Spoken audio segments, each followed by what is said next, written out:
by the mountainous slopes of Mount Rainier. No, I'm not. We're in the shop. Today, we have a special guest that's going to be helping with this very exciting video. I refer to him as DJ Free Labor. Hi, I'm Hank, and I used to live there. And he is also the spawn of myself, and is 14, and I certainly hope he doesn't follow in my footsteps, but if he wants to, you'll be talking to him when I'm dead. Anyway, what we're going to do today is kind of fun. The YouTubes and the Facebooks are filled with various channels that do engine forensics, or teardowns as they're known, or whatever you want to call them, to find out why engines fail. Well, I just so happen to have a blown up Pentastar. This one was driving along, 130,000 miles-ish on a 2014, and it just grenaded. And you'll see the carnage when we get there. But I'm going to take everything apart and use it as a learning opportunity for Boy George here, and or Boy Hank, as he is known, and a learning opportunity of what the parts are, what they look like, and also, as we go deeper and deeper up its rectum, we're going to find out what made it blow up, which is interesting to me. I may not solve this mystery, but I may. This is another Kip U, and it is edutainment. It is educational and entertainment. All right, because this is a Kip U, it is time to don the lab coat of learning. Cue the sexy music.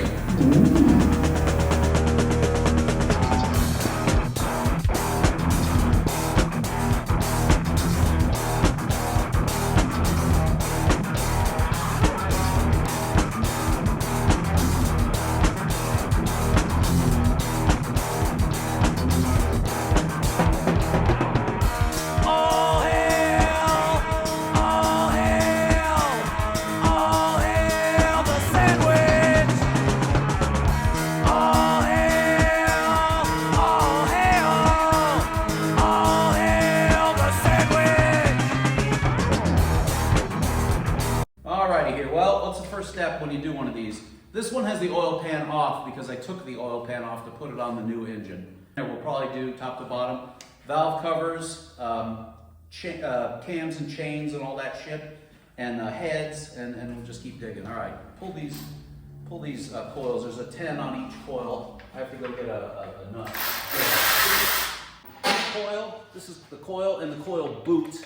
I'm going to toss these because we generate these, and I would never put used ones in an engine, and I have dozens of them. But this is an original coil. My feeling is that coils never go, I mean, they don't never go bad, but they rarely go bad.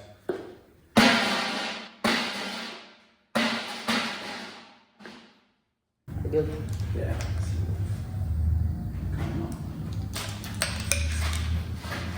All right, kids. I do see a little bit of corrosion around the, not the threads so much, but this ring here, I find that interesting. Perhaps it's evidence that there was water in the chamber, malice in the combustion palace, danger in the chamber. However, this is a Mopar plug, and judging by the age of it, this is probably the original plug. And it shows you how little they erode over time. But anyway, is what it is. There you go. All right, hold it up for the boys and girls at home to see. So what that is a T-shaped camshaft position sensor. It has a magnet here and separate wires, and it reads a wheel that's on the camshaft as it passes by, and that's how it knows the camshaft position sensor.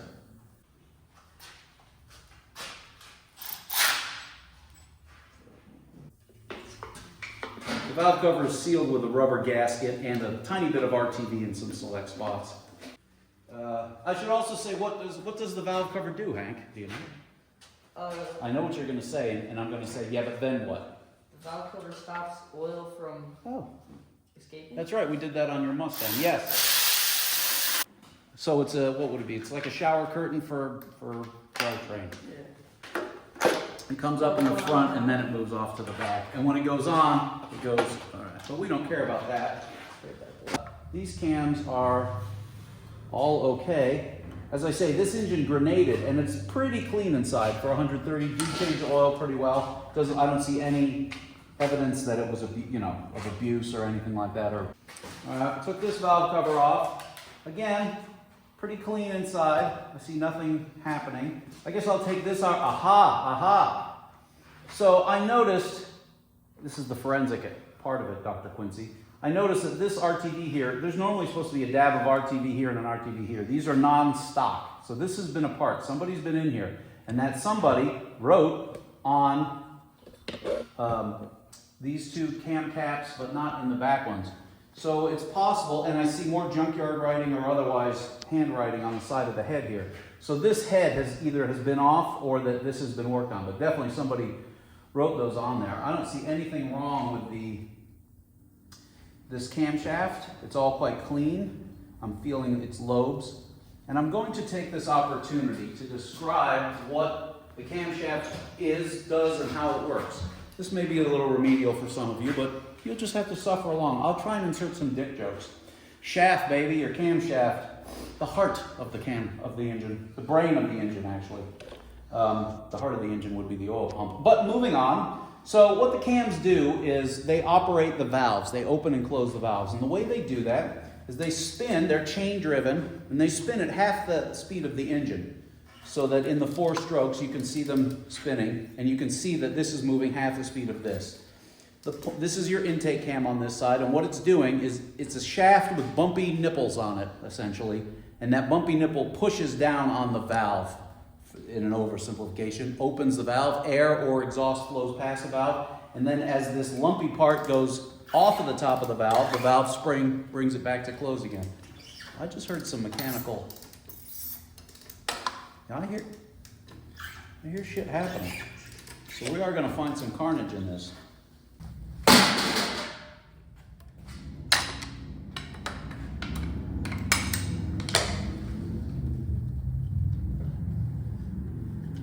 On average, Kip, how long would this job take? Tearing down an engine? You could do it in an hour, I suppose, if you didn't care about the results. If you were doing it to repair something, you could be much more careful than I am. There you go. This is your camshaft. Happens to be an intake camshaft. They're actually labeled, and it spins, and you can see the bumpy parts, like your mother, and it do what it do. These are your phasers. I could save these because they're probably good, but I would feel nervous about putting a used one on a customer's engine. The way it works inside there, it's oil filled, and that oil is counteracted by this clock spring, and if you bypass the oil pressure, then it moves. It doesn't grab as hard, and that's how it works, basically. As your professor, I've made an executive decision to stop working on to get the head off, because there's a bunch of bolts that have to come out. You've seen me take heads off, but we're going to go up its butt. So pull that pin. Violence will now happen, I suspect. Don't let your kids do this at home. Wow. It looks so bad. Now, as you kids can see, hopefully, this is all cracked here.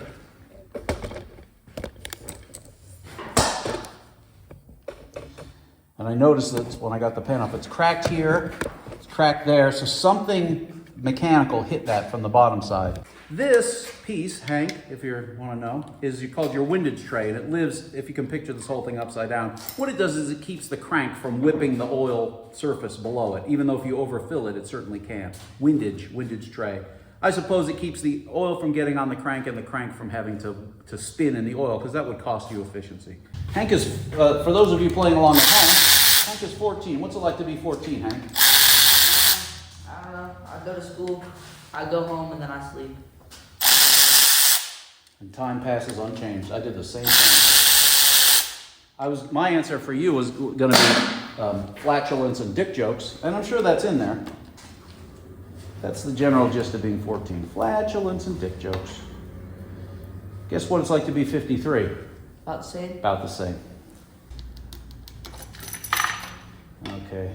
Normally I'd try and preserve this, but I just don't care. Because we're not going to reuse an oil pump. When this comes off, what do we discover? Well, I see something right off the bat. Aside from how this is cracked, looks to me like it was hit here, or here, or here. But the spinning, this thing would have grabbed and spun. I see dents here. I see dents. If you were to look right there, let me get my light, and you'll see something. It will make all clear. And my light is in my. It may not come out with the magnet, but this is what took our engine out. Is it actually wedged up in there? Yes. Oh yeah. Oh, there's carnage. What carnage? It's so jammed up into the wall. I can't get it to move. That's because it's been hit by this counterweight and forced up in there. You know, you remember I said I heard it over here at number 5? Oh, you can also see damage right here. See where I'm pointing with the screwdriver? Where something got wedged up in there. Took a little chunk of the block out. Oh, this is all fucked up. Oh, is that metal? Oh yeah. Dang. Da-dang. Aha. Yep, here's number 5. Look, there's no rod. There should be a connecting rod there. That's what you're looking at there is the bottom of the piston bore, and this is the bottom of the piston of the rod, and the rod should be connected to this journal, and it is not. Oh, look, there should be a connecting rod there, and it's missing. Oh no. Oh joy. I think we found it, guys. Your rod's gone broken. I had that happen to me mostly in my early 40s. I tell you, we gotta get these dick joke quotients up. That's what the people want. The people have spoken, and they want dick jokes. This rod would also have been knocking in this dimension. So maybe my hydrolock hypothesis is right, but I don't think it is. Okay, kids, well, I've gone as far as I can go as to why this thing blew up, but let's look at the damage, shall we? Because you came here for the porn. All right, Hank, if you shoot straight down, yes, and off to the side just a little there. You can see that's the old rod and bits of rod, but you can see the carnage, hopefully, that's in there. Go back on the other side of this. Yes, there you go, like that. You can see the physical damage going on there, and you can see the hole where the oil squirter was. As I say, I found that oil squirter in the pan, but the rod would have knocked that out of place. You can see that there's physical damage, on the wall. From this hitting it? Yeah, most likely, as it came apart, the other half of it. But something made that rod snap. Now, what would that be? Well, it was running when it happened. So, is it possible a valve let go and fell in there? I feel like I would have noticed that. We should flip it back over and examine the valves. Is it possible that the engine ingested something?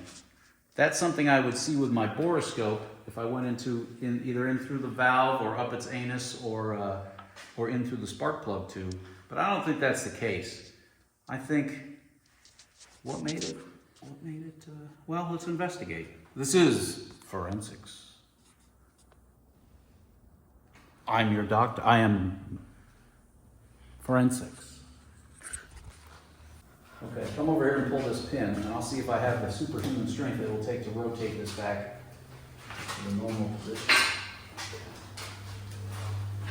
When it lines up, put the pin back in. Wait till it lines up. Oh, okay. Did it, Kip? I did. I had to do that. I had superhuman strength. Oh. All right, same here. Here, you hold that. I'm gonna move. All right, come up a little because you are gonna crash into me. Oh, you like? Yeah. Yes.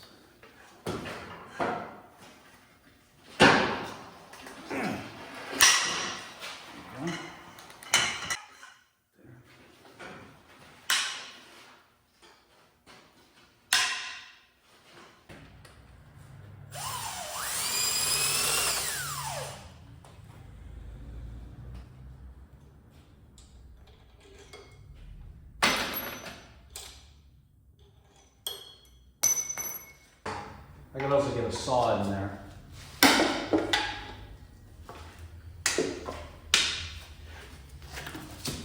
So you would know that this piston was broken by the fact that 2 of them are in the same position.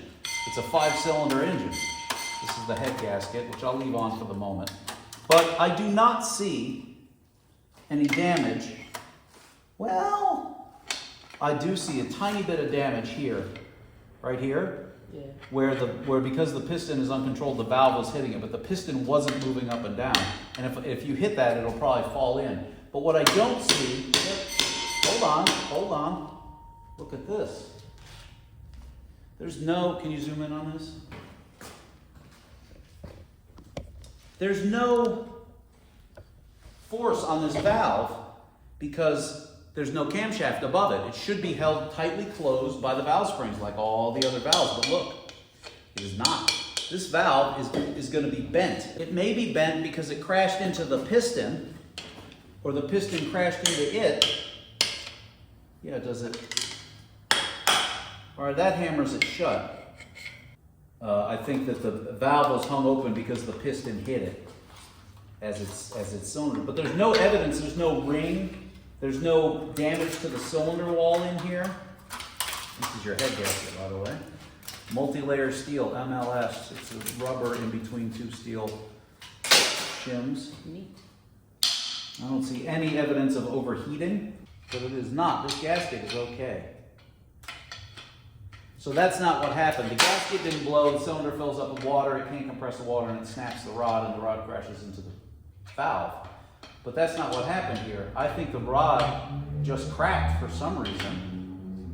So is it possible this cylinder was running rich and it backfired and that's why, or it detonated? Detonated in this case would mean the piston was coming up as the fuel ignited. That's a possibility. What would make this engine detonate? Would be bad fuel would do that, but why only in one cylinder? All cylinders should have. Could it be a timing thing? It could be a timing thing. Yes, definitely, if there was a timing issue, but there wasn't because... Could the rod have caused that, or did that cause the rods to break? The rod would... Like if the rod broke, would that happen? Or if that happened, would the rod break? If the rod broke and the engine was still running, the computer would know, hey, something's going on with cylinder 6 over here. Something's not happening right. It would instantly give you a cylinder 6 misfire. I didn't have any code stored in the computer when I got the van, and that's probably because the battery was disconnected. Random metal pieces. Let's take this piston out of here. Get that thing you're holding. This? Yeah, get down and jam it up in the bottom of the piston and push it up towards me. We might be able to get this piston out. Oh, from all the way down? Yeah, from all the way down there, you're working on this number 6 piston. There you go. Okay, so here's the piston. Oh, is that the rod? And that is the broken rod. The rest of it is jammed down in there. And for educational purposes, these are your rings. These are your rings in your piston. This is the surface of your piston. Surprisingly not very thick. It doesn't need to be thick. It's the rings that support it and keep it from rocking in the bore. But oil control on the bottom and sealing rings at the top. And you can see that they're staggered so that the missing portion of the ring, which gives it some spring, and that spring forces it out to the side of the board, makes the seal. And also the pressure above it, the explosions above it kind of drive it to make it seal. But these rings are okay. They haven't even spun. They're not seized up in there. They're in good shape. I don't know why this engine blew. You know, I'm looking at the cooling jackets here, the water jackets. They look fine. I don't see any. I mean, look at that. That's where the water flows. It looks virginal. You could swim in that. The crankshaft still spins. The problem with this engine is that this rod is broken. But why did it break? List the 3 possible causes that you think could be possible. Well, a valve could have collapsed and crashed into the piston and broke the rod. But that's pretty unlikely because the piston is much, much stronger than the valve. So if a valve collapses, it breaks the valve or the head or the cam, or it finds the weakest point. And the weakest point is not this giant chunk of metal, forged aluminum, high-strength aluminum connecting rod. That's not a likely scenario. More likely is, did water get in there and make that cylinder uncompressible? Well, the guy told me it happened while it was running. And, I'm going to need coffee to pontificate about this. You get deep, guys. The guy told me it happened while it was running. It wouldn't have time to accumulate water while it was running. That's not the way these things work. Even if you dumped I suppose if you dumped a bucket of water down the intake of an engine, you could get it to lock up while it was running. But generally speaking, you would be able to get enough fluid into the combustion palace to make it lock up. You just wouldn't. I'm back to detonation. Detonation can do that. I don't see how it could do that on this engine. This engine isn't high strung. Well, I mean, it's 10.5 to 1 compression. It's pretty high strung. And it can be in periods of very advanced valve timing. But if it was going to detonate, what would make it detonate? And also, it has sensors. It has knock sensors. it won't sit there and repeatedly detonate. It may detonate once, but that's a catastrophic single event detonation that cracked the rod? That's kind of unlikely. Not impossible, but kind of unlikely. What about some of the temperature where maybe it weakened the rod? Well, it's funny you mention it. So I've been looking all along for evidence of overheat, and I see none. The evidence of overheat would be burned oil or oil residue or sludge, discoloration in the oil of the inside of the engine, and I don't see that. Would a blown head gasket could do that, but I would imagine you would have more evidence than that. Although, another piece of the puzzle is that when I replaced this engine, I also ended up replacing most of the cooling system, including the radiator, because it had been leaking quite profusely. The sides, I have it sitting over there, the seams of the radiator are delightfully pink with its leaked coolant. Is it possible that dude was driving it and it overheated and it spontaneously puked its head gasket? But I would think I would see evidence of that if that were the case.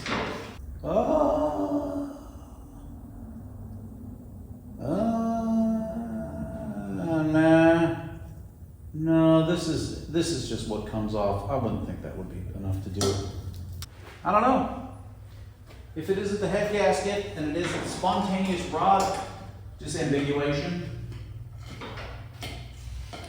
I'm back to detonation, but a detonation event you'd think would have to do a shit ton of damage before it snapped a rod. Well, what do you think, doctor? He's unresponsive. He's unresponsive. The patient is dead. C'est mort. Anyway, I don't know what exactly to say. I'm leaning towards a detonation event or head gasket failure, but I don't buy either of them. I don't know. I'm sure the comments will figure it out. You have anything else to add, doctor? It's a mystery. It is a mystery. All right, well, we've had fun. We've learned something. And I'm sure the comments section will be rife with blowhards like myself who have opinions like myself about why this engine gave up the ghost. I will tell you that this is not a common thing to have happen. Your ProMaster motor, or the motor in your ProMaster, if it fails, it is almost always the result of a known causal chain of events. Either it got overheated, or it ran out of oil, or something more obvious. They don't just spontaneously combust. It's not the way of things. All right, well, normally I tell you to like and subscribe, but I've never told you to like and subscribe. But like and subscribe. I mean, I don't do that just because I don't want to waste your time. I also don't say, "What's up, guys?" on the beginning of each video. And I do occasionally make YouTuber face. All right, Dr. Free Labor, anything to add? Like and subscribe for the old man. He needs his health care. He needs his health care. He sure does. All right. Love you, schmucks, and carry on. Goodbye.